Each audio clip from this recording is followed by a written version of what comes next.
Assalamualaikum warahmatullahi wabarakatuh. Alhamdulillahilladzi hadana li thoriqil qayyim wa faqana fi dinil mustaqim. Allahumma shalli ala sayyidina Muhammad wa ala ali sayyidina Muhammad. Jumpa lagi sahabat Tirta Abisatya. Di video kali ini saya ingin membahas kunjungan Habib Taufik ke Kesultanan Kanoman Cirebon.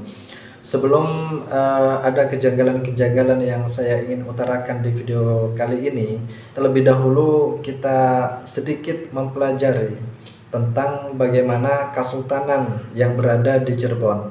Ternyata setelah saya pelajari, di Cirebon itu ada 3 kesultanan. Yang pertama adalah Kesultanan Kesepuhan, yang kedua adalah Kesultanan Kanoman, yang mana Kesultanan Kanoman Cirebon ini dipilih untuk dikunjungi oleh Habib Taufik Assegaf. Kemudian yang ketiga ini ada Kesultanan Kecirebonan. Dari ketiga kesultanan ini, kenapa Habib Taufik hanya memilih Kesultanan Kanoman Cirebon yang dipilih untuk dikunjungi, sedangkan Kesultanan Kesepuhan dan Kesultanan Kecirebonan ini tidak dikunjungi oleh Habib Taufik Assegaf. Sedikit kita mempelajari tentang kesultanan yang berada di Cirebon, bahwasanya Kesultanan Kesepuhan itu didirikan pada tahun 1430, yang ketika itu rajanya adalah Pangeran Walangsungsang atau yang kita kenal dengan Pangeran Cakrabuana, yang mana Pangeran Cakrabuana ini adalah putra dari Prabu Siliwangi atau Raja Pajajaran. Dan Raja Pajajaran ini memiliki 3 putra, salah satunya adalah Prabu Cakrabuana atau Pangeran Walangsungsang, kemudian yang kedua adalah Dewi Rara Santang yang kemudian melahirkan Sunan Gunung Jati, kemudian yang ketiga ini Pangeran Kian Santang atau Raden Kian Santang. Kemudian beranjak kepada Kesultanan Kanoman Cirebon, yang mana Kesultanan Kanoman Cirebon ini didirikan pada tahun 1678. Yang menarik, nanti pada tahun 1797, dimulai dari 1795 sampai tahun 1797, ini ada kejadian-kejadian yang menarik. Ketika tahun 1795 ini Belanda sudah mulai masuk ke Cirebon, dan Belanda masuk ke Cirebon ini melalui jalur perdagangan. Akhirnya sedikit demi sedikit Belanda menguasai dan mendominasi perdagangan di Cirebon ketika itu, sehingga pada tahta keempat Kesultanan Kanoman Cirebon, yang disitu ketika itu adalah Pangeran Khairuddin. Pada tahun 1796 ini terjadi peperangan, akhirnya terjadi pertumpahan darah di Cirebon, sehingga Belanda membujuk Pangeran keempat, yakni Pangeran Khairuddin ini, untuk melakukan kesepakatan sehingga tidak terjadi pertumpahan darah lagi. Nah, dari beberapa kesepakatan yang diajukan oleh Belanda ke Pangeran Khairuddin ini, ada beberapa kesepakatan yang tidak disetujui oleh Pangeran Khairuddin. Karena Pangeran Khairuddin ini tidak menyetujui beberapa persyaratan dari Belanda, akhirnya Belanda marah dan mengambil tindakan dengan memenjarakan putra mahkota beliau, putra mahkota Pangeran keempat ini, ke Batavia atau yang kita kenal sekarang Jakarta.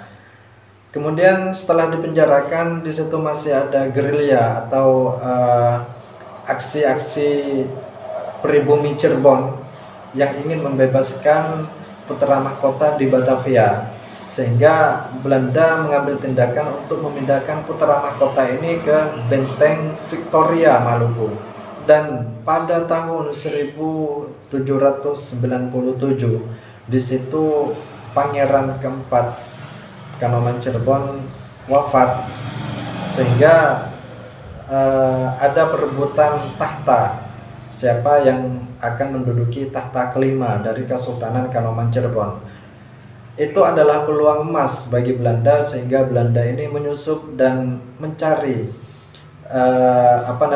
calon pangeran yang nantinya akan menguntungkan pihak Belanda, yang nantinya kebijakan-kebijakan yang diambil oleh pangeran yang bertahta di yang menjadi pangeran kelima Kesultanan Kanoman Cirebon ini, kebijakannya lebih memihak ke pihak Belanda.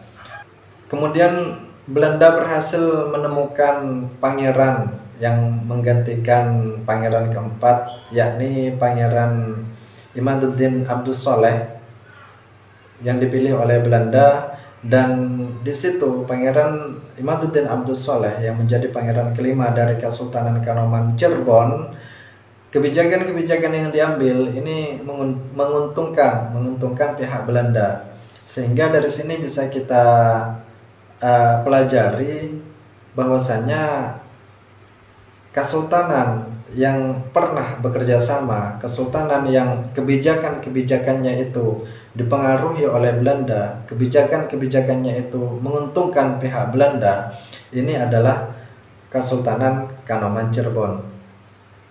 Kemudian kita kembali ke kunjungan Habib Taufik ke Kesultanan Kanoman Cirebon. Kenapa yang dikunjungi oleh Habib Taufik ini hanya satu kesultanan, yakni Kesultanan Kanoman Cirebon saja, sedangkan dua kesultanan lainnya ini tidak dikunjungi oleh Habib Taufik Assegaf? Dan kenapa juga Habib Taufik akan melakukan diskusi terbuka dengan Kesultanan Kanoman Cirebon? Apakah nanti hasil diskusinya ini akan menguntungkan pihak Rabitah Alawiyah sehingga beliau Habib Taufik Assegaf ini mau untuk melakukan diskusi terbuka? Dan diskusi terbuka dengan Kiai Haji Imaduddin Utsman ini oleh Habib Taufik tidak digubris sama sekali. Ini adalah saya kira keputusan yang sedikit menimbulkan tanda tanya ya.